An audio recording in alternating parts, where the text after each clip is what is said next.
Oi, pessoal, bom dia, boa tarde, boa noite, tudo bem com vocês? Meu nome é Larissa, você já deve me conhecer lá da Matriz de História, mas hoje eu volto aqui com o concurso 0800 para dar mais um passo na sua jornada da aprovação, mas dessa vez falando de literatura, beleza? Vamos para o nosso material? Agora eu vou aparecer aqui para vocês do ladinho, pequenininha, e vocês vão ver os nossos slides, beleza? Aqui certinho, vamos lá. Estou aparecendo. Chegamos aí, então, ao nosso slide de apresentação da matéria.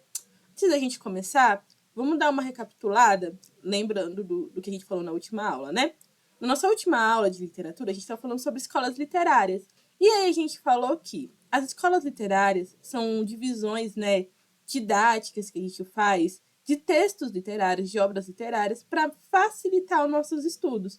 Então a gente separa eles de acordo com o período, com características em comum entre esses autores, para ficar mais fácil que nós entendemos ali, né, um contexto maior de como essa disciplina se comporta.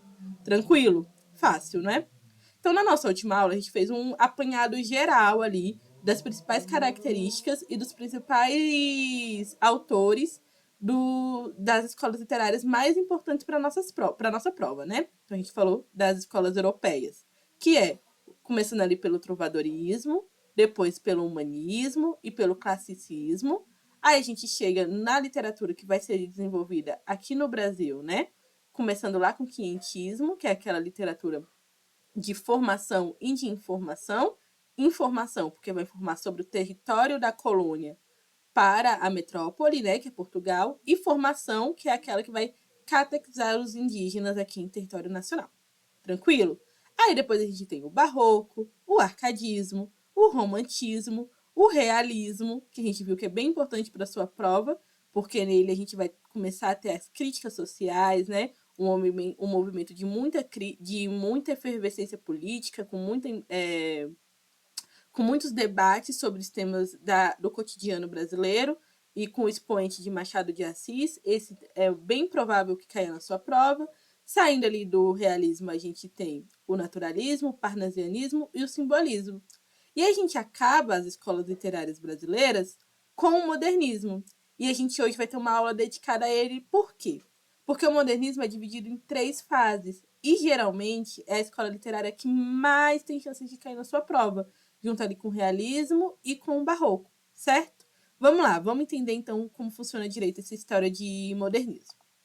Então, para a gente ter, é importante que vocês tenham em mente que o modernismo, ele é uma escola literária que ele vai surgir combinado com outros elementos de arte, assim como as outras, né? A gente viu que a literatura, ela vem muito atrelada ali com a arte, com escultura, pintura, né? As artes plásticas, combinado com elementos na arquitetura também, as artes caminham juntas, né?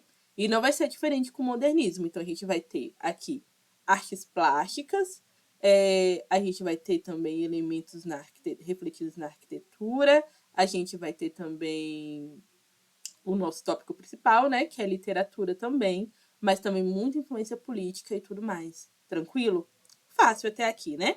Então vamos lá, vamos entender essa dinâmica. O modernismo, ele é, né, como eu disse, um movimento artístico, cultural e literário, marcado pela busca por uma nacionalidade própria. E a gente já viu que esse tópico é recorrente, né? O realismo também, o realismo e o romantismo também fala dessa nacionalidade. Aqui, essa identidade nacional, ela vem muito forte, marcada pelo sentimento de nacionalismo, uma crítica social muito forte e uma liberdade estética também, muito influenciada pelas chamadas vanguardas europeias, que são movimentos artísticos também, que a gente fala vanguarda, considerando aquele que está à frente do seu tempo.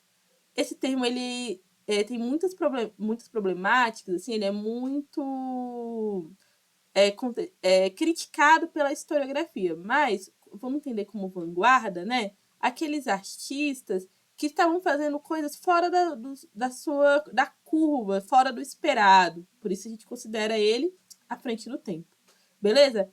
É o cubismo, por exemplo, né? Esses movimentos artísticos, especialmente nas artes plásticas, que tinham uma liberdade mais transparente, onde as pessoas não estavam preocupadas com a reprodução do real, né? Do natural, e sim com o pensamento, com o imaginário, beleza? Então tem o cubismo, o surrealismo, certo? A arte abstrata ganhando muita força nessas vanguardas europeias. Tranquilo? Voltando então. Então aqui em 1922, no Teatro Municipal de São Paulo, chega a chamada Semana de Arte Moderna. E aí vocês vão lembrar das aulas de artes aqui, por exemplo, da Tarsila da Amaral, com obras muito típicas, né? Com uma identidade visual muito própria. Agora, considerando as cores e os elementos tipicamente brasileiros, ou que a gente vai considerar tipicamente brasileiros. Tranquilo?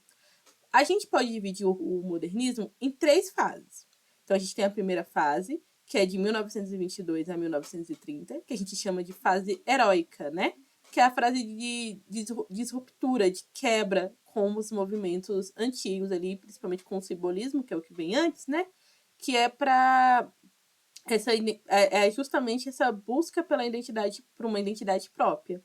Depois a gente tem a segunda fase, que é a consolidação, que aí a gente tem a geração dos anos 30, né? Que aí vai ser de 1930 a 1945. E depois a gente tem a terceira e última fase, que também é considerada o pós-modernismo, não é? Que aí, assim, a gente vai ter a geração de 1945, né? A geração dos anos 40. Tudo bem? Isso ficou fácil, né? Essa divisão? Vamos entender, então, o que aconteceu em cada um desses períodos? Vamos lá. Começando do início, vamos para a primeira fase. Na primeira fase do modernismo, a gente chama de fase heróica, né? Ou destruidora, disruptiva, porque é uma fase em que o espírito crítico está muito forte, e aí você precisa quebrar com as expectativas do antigo, né? Do antigo movimento. Você precisa trazer algo novo. Aqui na primeira fase do modernismo na literatura, a gente vai encontrar um nacionalismo crítico, deixa eu só mudar a cor para ficar mais fácil aqui para vocês. A gente vai encontrar um nacionalismo crítico, uma forte marca da ironia e do humor também, uma linguagem coloquial. Então, se lá no simbolismo a gente volta a escrever de uma forma rebuscada, não é? Buscando a simetria, a perfeição, agora a gente aqui na primeira fase do modernismo, os versos são mais livres, a linguagem é coloquial, ou seja, é aquela que a gente fala no dia a dia, não se enfeita muito, é uma coisa mais popular, tranquilo?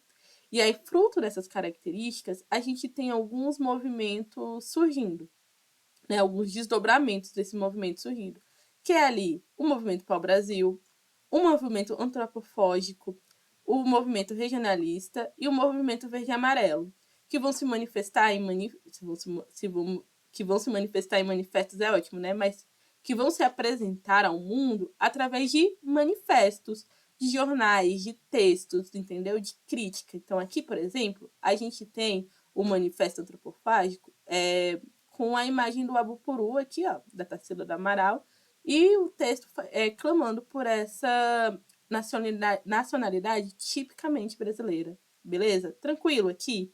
Então, agora os tópicos a serem discutidos na literatura são tópicos típicos do Brasil, né? E aí a gente vai ter, sim, muita influência europeia. Quem está produzindo arte aqui, a gente também tem uma elite branca ainda produzindo arte, mas aí nessa busca por esse nacionalismo baseado ali nas ideias do iluminismo e do positivismo europeu. Tranquilo? A gente vai destacar aqui na literatura, nessa primeira fase, 2 artistas muito importantes, que vai ser o Mário de Andrade, que vai escrever, né, Macunaíma, que é um dos livros mais importantes da literatura brasileira. E aqui a gente também tem outro Andrade, né, Oswaldo de Andrade, com o Manifesto Antropofógico. Aqui a gente vai falar de antropofagia no sentido de você engolir a cultura colonial, não é? E degludir, né, devolver uma cultura nacional, porque seria esse movimento de comer carne, né, de comer o homem. Então, é essa ideia de você comer a cultura, o homem colonial, e devolver o homem nacional, um homem brasileiro, beleza? E aí do Oswaldo de Andrade a gente tem o Manifesto Antropofágico e também as Memórias Sentimentais de João de Miramar, beleza? Miramar. quase que não sai, né? João de Miramar. Tranquilo? Esses dois são os principais aqui para essa primeira fase do modernismo. Então, a gente chega, então, na segunda fase ali, começando nos anos 30. E aí vocês vão lembrar o que dos anos 30? Primeiro, que o Brasil ele vivia a Era Vargas aqui. Então, a gente tem um movimento de instabilidade política, de grandes críticas também acontecendo. E no mundo, o que acontece no mundo? Em 1929, a gente tem a quebra da Bolsa de Valores nos Estados Unidos, que vai desencadear uma crise internacional, né, que vai afetar o Brasil, inclusive fazendo com que Vargas chegue, né, ao poder. A gente tem aqui, então, um momento de muita tensão política, né? E essa tensão política, essa tensão econômica, que vai evidenciar ainda mais as diferenças de classe social no Brasil, vão aparecer nos textos literários também. A gente chama essa segunda fase de consolidação porque aqueles elementos que eles eram iniciais, né, ali na primeira fase, essa busca por identidade, ele se consolida, né, ele se firma como característica do modernismo aqui, né, nos textos da segunda fase. E aí, para a gente entender um pouquinho melhor, a gente chama de geração de 30 porque começa ali nos anos 30, beleza? E aí a gente tem um destaque muito grande para a poesia e para o romance. Vamos entender, antes da gente entender quem era poeta, quem era romancista, quais são as características que a gente vai encontrar nessas obras, né? A primeira delas é uma influência muito grande do realismo e do romantismo, beleza? Depois, um forte regionalismo. Então, as pessoas vão escrever sobre o que acontece no Brasil. O engajamento social, é o que eu tô falando, né? Um cenário político e econômico efervescente de críticas vai fazer com que essas críticas repassem nas suas obras. Uma denúncia de problemas sociais. Um tema que vai se repetir muito é sobre a miséria e sobre a seca brasileira, né? Sobre a desigualdade brasileira. Uma prosa de ficção, ou seja, um texto paragrafado, né, em parágrafos, sobre temas que não estão... sobre uma crítica social, mas com personagens fictícios, beleza? E aí, e na poesia, a gente tem a presença ali dos versos livres, assim como na primeira fase. Tá, vamos lá entender então quem são quem são, né, essa geração de poetas dos anos 30. A gente vai destacar dois aqui, para ficar mais fácil. A gente vai destacar o Carlos Drummond de Andrade, um dos maiores poetas brasileiros, sem dúvida, né, a obra é essencial para a literatura. Aqui eu vou destacar para vocês um compilado das suas obras, aqui a gente já tem uma edição mais moderna, mas que se chama Algumas Poesias, que a gente vai ter um compilado de obras, um compilado de poesias do Carlos Drummond de Andrade. Ao mesmo tempo que a gente tem Carlos Drummond de Andrade como grande destaque, a gente não pode deixar de lado Cecília Meirelles também, um dos grandes nomes da literatura brasileira, uma grande poetisa. E aqui eu destaquei para vocês a obra Batuques, Sambas e Macumba. Desculpa, gente. Batuques, Sambas e Macumba, de 1935. Também uma obra indispensável de leitura, certo? Ao mesmo passo que nós temos Cecília Meirelles e Carlos Drummond de Andrade com destaque na poesia, nos romances nós vamos ter Graciliano Ramos, com Vidas Secas, e aí aqui a gente vê, né, essa denúncia dos problemas sociais muito nítido no título já da obra. Também uma das obras muito importantes para a literatura brasileira. E a gente vai ter Jorge Amado escrevendo Capitães de Areia, de novo com as mesmas críticas sociais, né, com esse engajamento por causas sociais. E, por último, a gente tem Raquel Queiroz, né, com 15, de 1930 também. Um livro também bastante importante para a literatura brasileira. Esses autores são autores muito famosos, né, com nome muito popular. Então, quando a gente fala de literatura brasileira, é muito comum que esses nomes que surjam, beleza? Na nossa mente. Porque é isso, o movimento modernista ele também está mais próximo de nós. Tranquilo? Então, a gente sabe que essa aqui é a fase da consolidação, a fase mais forte, que a gente tem essa geração de 30 efervescente, não é? Aí no mundo, até a gente chegar aqui na nossa terceira e última fase. E aqui eu quero que vocês prestem atenção numa coisa que a gente fala na terceira fase do modernismo, em 1940, a partir aqui de 1945, e vocês vão reparar que não tem final, né? Por quê? A gente vai ter duas interpretações para essa terceira fase. A primeira dizendo que ela acaba em 1960. E a segunda, e geralmente a mais aceita, a mais discutida, é que ela perdura até os dias de hoje, beleza? Então é comum que a gente fale que o modernismo, ele vingue até os dias de hoje, até hoje a gente tem literatura modernista. A gente tem gente que fala também que até 1960 a gente teve modernismo, e aí de 1960 para frente a gente tem o pós-modernismo. De qualquer forma, para a gente entender melhor, a gente vai unir aqui na terceira fase o chamado pós-modernismo, mas também a ideia de que há uma geração de 45, certo? Uma geração que despontou ali a partir de 1945. O que a gente tem de contexto além disso?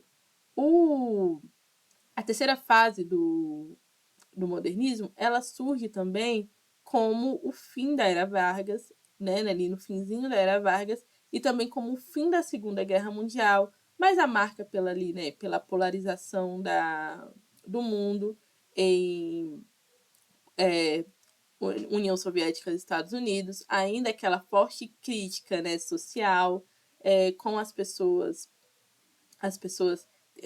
tentando se organizar após a crise mundial da Segunda Guerra Mundial, e a gente vendo dois grandes polos despontando, né? Os Estados Unidos e a União Soviética. Tranquilo? E, dado o contexto, vamos entender então melhor quais são as características que nós vamos encontrar nessas obras da terceira e última fase do modernismo. Vamos lá. Agora a gente também tem uma influência do parnasianismo e do simbolismo. A gente vai ter uma escrita muito objetiva e muito equilibrada, mas agora também não com uma linguagem tão coloquial como na primeira fase, certo? A gente tem uma linguagem, a gente ainda está falando de críticas sociais, de temáticas sociais, mas a gente também está falando do ser humano, por exemplo, né, de um ser humano, dos problemas humanos individuais, mas a gente agora tem uma linguagem mais equilibrada, mais objetiva, a gente tem uma valorização da métrica e da rima, a gente vai ter o que a gente chama agora de poesia concreta, certo? E aí, dois nomes que a gente vai destacar que são muito importantes para essa terceira fase é a Clarice Lispector, certo? Que vai escrever uma poesia e uma prosa bem intimista, uma prosa voltada aos pensamentos humanos, não é? E aí a gente vai ter também o João Guimarães Rosa com obras ambientadas no sertão. E aí uma das suas principais obras é o Grande Sertão das Veredas, que também cai na prova, não é? E a Clarice Lispector com uma obra que também é uma obra do Enem, que é A Hora da Estrela. Certo? Tranquilo? Só um apanhado geral para a gente entender como funciona a dinâmica, né, do modernismo, para vocês terem na mente de vocês, que a gente tem essa divisão de fases, beleza? Vamos dar uma rápida relembrada aqui para vocês. Chegamos aqui de novo, vamos lá, vamos voltar aqui. Vamos lá. Então, a gente tem o modernismo, movimento político, social, cultural, artístico, se manifesta em muitas frentes, né? Então, a gente tem artes plásticas, a gente tem arquitetura, a gente tem literatura, beleza?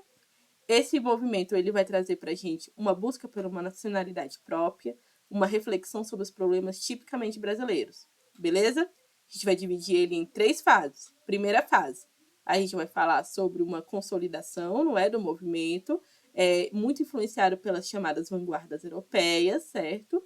Agora a gente tem uma preocupação com temas tipicamente brasileiros.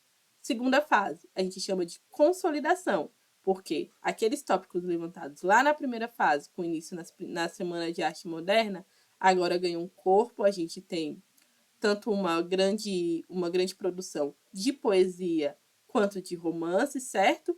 Todos refletindo ali sobre a condição do Brasil, falando muito sobre a miséria, sobre a seca, em um contexto onde Getúlio Vargas ascendia no poder, beleza? E a terceira e última fase, a gente fala também em pós-modernismo. A gente fala que começa em 1945, mas que pode perdurar até os dias de hoje, beleza? Aqui a gente tem uma grande influência do simbolismo e do parnasianismo. A gente tem uma linguagem objetiva e equilibrada, uma temática ainda social, bastante humana, né, com os desejos e com os pensamentos humanos bem aflorados. Tranquilo? certo? Revisar o conteúdo? Vamos então fazer o quê? Vocês já sabem, a gente vai treinar. Vamos lá? Primeira questão. No seu olhar verde, inconfundível, impressionante, iluminava com a sua luz misteriosa as sombrias arcadas superciliares que pareciam queimadas por ela. Dizia logo a sua origem cruzada e desencantada através das misérias dos orgulhos dos homens de aventuras, contadores de histórias fantásticas, e as mulheres caladas e sofredoras, e que acompanhavam seus maridos e amantes através das matas intermináveis, expostas às febres e às feras, às cobras do sertão indecifrável, ameaçador e sem fim, a que percorriam com ambição a única de um pouso onde pudessem viver, por alguns dias, a vida ilusória de uma família e de lar. Sempre no encalço dos homens, enfebriados pela procura do ouro e do diamante. Beleza? Um textinho grande para a gente ver. A gente vai ver o que a questão pede para a gente, né? Questão do Enem de 2022. Vamos lá. Ao descrever os olhos de Maria Santa, o narrador estabelece uma correlação que reflete. Então, vamos lá. A gente tem aqui o olhar dela. Vamos lá. Entender como que o autor vai descrever o olhar dela. O seu olhar verde, então uma característica física, inconfundível, então único, impressionante, que iluminava com a luz misteriosa as sombras arcadas superciliares, que pareciam queimadas por ela. Então vamos lá, aqui está falando de um olhar de uma mulher, né? Misteriosa, de um olhar verde, inconfundível, incomparável, beleza? Vamos lá, então, entender o que esse autor está falando pra gente. Ele está falando de características de uma personagem mestiça. Vamos lá, gente. Apesar da gente estar falando de problemas tipicamente brasileiros, né, e a mestiçagem ser uma característica tipicamente brasileira, não é exatamente disso que o texto está falando pra gente, não é? E aí tá a gente falando aqui, até aqui ele fala, né, de uma personagem mestiça que tem a sua origem cruzada. Mas vamos tentar entender melhor aqui as próximas alternativas. B. Uma construção de um enredo de conquista de família também não está falando disso, né? Aqui está falando, inclusive, que eles ainda estavam buscando, né? Não de uma construção de conquista. Próximo. A relação conflituosa das mulheres e seu marido? Não, né? Porque, inclusive, fala que as mulheres são sofredoras, acompanhadas dos seus maridos e amantes. E aí depois ela ainda fala assim, sempre no encalço do marido, né? Sempre atrás do marido.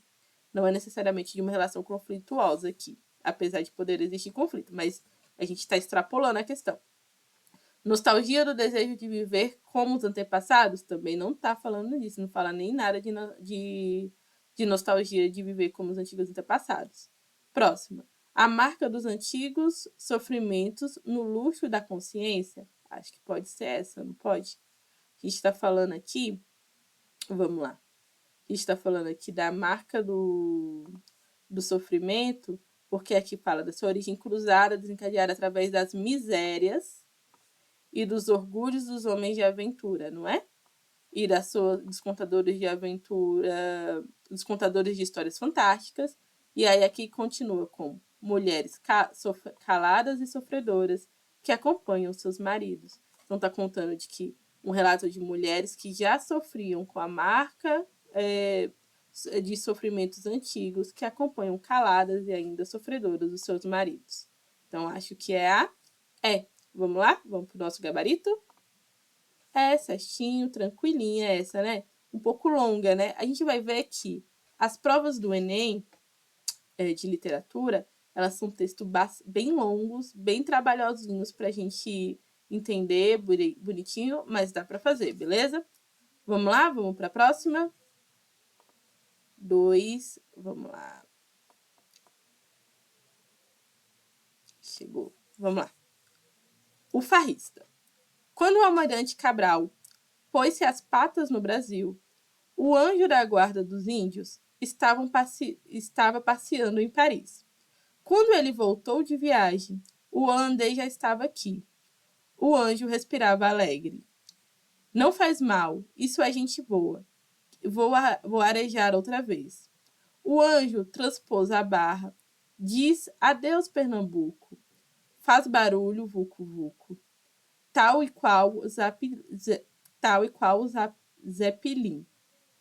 Mas deu um vento no anjo, ele perdeu a memória e não voltou nunca mais. Então, a gente tem aqui uma obra de Maurílio Mendes. Vamos lá. Vamos entender mais um pouquinho, então, o que a questão quer da gente. A obra de Maurílio Mendes situa-se na fase inicial do modernismo, cujas propostas estéticas transparecem no poema por um eu lírico que... Então, vamos entender aqui. Primeira fase do modernismo. A gente tem ali uma forte marca do humor, né? A gente tem uma forte desejo de se livrar ali do que seria a cultura europeia e trazer para uma cultura tipicamente brasileira, com uma forte crítica, né, ao cenário social e político e econômico. Tranquilo? Então, a gente tem aqui, primeiro, ele colocando que quando o Cabral, né, chega no Brasil, o anjo da guarda dos índios, que a gente hoje já entende como os indígenas, estava passeando, quer dizer, não estava tomando conta dos indígenas, não é?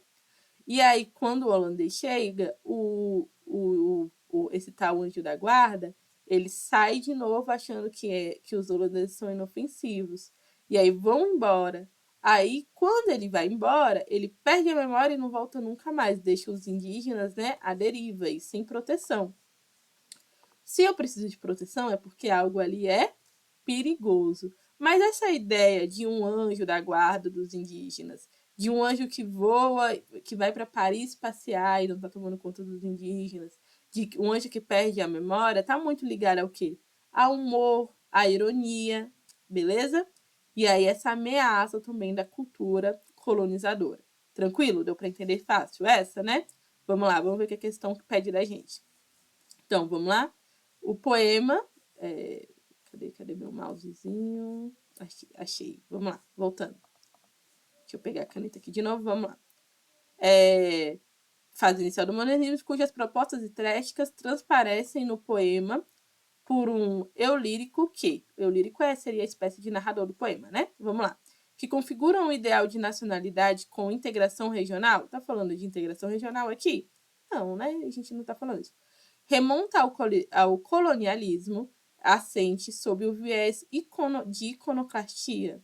Iconoclasta, quase que não sei, né? Remonta ao colonialismo, assente sob um viés iconoclasta, talvez, né? Essa ideia de que a ideia do indígena, do ser protegido, né? Enfim, da imagem de Cabral, vamos lá ver as próximas. Repercute a manifestação do sincretismo religioso. Acho que aqui a gente não está falando muito bem de sincretismo religioso, apesar de a gente estar falando dos indígenas, né? E da preocupação aqui com o anjo da guarda, a gente sabe que tem uma ligação, mas não é realmente sobre sincretismo religioso. Desenvolve a gênese da formação do povo brasileiro, também a gente não está falando disso, né? E promove inovações do repertório linguístico, também não. Então, acho que a que está mais de acordo aqui pra gente seria a B, não é? Seria a B, né? Remontar o colonialismo, que fala dessa ideia de Cabral e tudo mais, da ideia também dos holandeses vivendo no Brasil, e aí é uma crítica justamente sobre essa visão iconoclasta aqui desse povo que teria vindo ao Brasil, né, para colonizar e para dominar. Então, B. Beleza? Tranquilo? Vamos lá? Vamos para o nosso gabarito. Aí, B certinho. Vamos para a nossa terceira e última questão. Vá pro inferno, Gandinho. Você, Enem 2024, né? De novo. Vai pro inferno, Gondim. Você acanalhou o troço. Está personático. Está safado. Está idiota. Ah lá, ninguém fala dessa forma. Azevedo Godin apagou o sorriso, engoliu em seco, apanhou os cacos de sua pequena vaidade e replicou amuado que um artista não se pode escrever com a fala. Não pode? Perguntei ao sombro. E por quê? Azevedo Gondim respondeu que não pode porque não... não pode porque não pode. E assim que sempre fez. A literatura é literatura, seu Paulo. A gente discute, briga, trata de negócios naturalmente, mas arranjar palavras com tinta é outra coisa. Se eu fosse escrever como falo, ninguém lia. Aí aqui a gente tem mais um textinho, Graciliano Ramos, um diálogo. Vamos ver o que a questão quer da gente. Vamos lá. Nesse fragmento, a discussão dos personagens traz à cena um debate acerca da escrita que. Aí vamos lá. Aqui a gente tem no texto o Azevedo Godin dizendo, né, que não dá para escrever da mesma forma que se fala. Então a gente está vendo aqui, né, uma diferença da língua falada para a língua escrita. Vamos lá, então. Então, um debate à cena da escrita que diferencia a produção artística do registro padrão da língua? Pode ser, né? Mas vamos ver as outras alternativas. Aproxima a literatura de dialetos sociais e de pouco prestígio? Inclusive, não, né? Ele está falando que não dá para escrever como se fala, não é? Porque senão ninguém leria. Defende a relação entre a fala e o estilo literário do autor? Não, o autor, inclusive, está se contrapondo. Contrapõe o preciosismo linguístico em situações de coloquialidade? Acho que dá para ser essa, não é? Tem mais a ver. Vamos para a próxima. Associa o uso da norma culta à referência de desentendimentos pessoais? Também não tem nada a ver. Então, acho que pode ser a D, não é? Ou a A. Vamos lá, então, veio de novo o texto. Aqui a gente tem primeiro, né, o personagem dizendo, vai pro inferno, Goldin, você acanalhou o troço, está personástico, está safado, está idiota. Ah lá, ninguém fala desta forma. Então, aqui tá dizendo, a gente tem o que, ó, a norma culta, e aí dizendo que ninguém fala dessa forma. E aqui, a gente tem um Goldin falando que literatura é literatura, seu Paulo. A gente discute, briga, trata de negócios naturalmente. Mas arranjar palavras com tinta é outra coisa, ou seja, escrever é outra coisa, diferente, beleza? Então, se escreve-se como se fala, ninguém ia ler. Beleza? Isso ficou claro? Então, acho que agora está falando aqui, ó, que contrapõe o preciosismo linguístico, então, ou seja, a gente escreve com preciosismo, mas nas situações de coloquialidade, né, a gente não fala como a gente escreve. Então, aqui, ó, a gente briga, trata de negócios de forma natural. Mas aí, quando se escreve, a gente se escreve na maneira culta, beleza? Ficou claro isso? Então, só pode ser a D. Chegamos lá? D, nosso gabarito, perfeito. Chegamos aqui no nosso último slide. E aí, vocês já sabem o que tem que fazer quando a gente chega nesse slide, não é? Vocês precisam seguir a gente nas nossas redes sociais, deixar o seu like, o seu comentário aqui. Lembrando mais uma vez, né, que essas nossas aulas são os apanhados gerais para que você consiga ali ter os elementos básicos na hora de fazer sua prova. Agora você vai aprofundar os seus estudos, responder questões, beleza? Para você chegar ali na hora do Enem e tá craque no assunto. Ficou alguma dúvida? Ficou quer falar alguma coisa, comentar alguma coisa, dar alguma dica aqui pra gente? Comenta aqui embaixo, vocês já sabem, a gente volta e responde com o maior prazer. Não esquece de deixar, né, o seu like aí, pra gente saber que você curtiu o vídeo, compartilhar com os amigos. E a gente volta aqui na nossa próxima aula. E aí a gente encerra também o nosso assunto de literatura. Beleza? Tranquilo? Tchau, tchau, gente. Até a próxima. Beijão.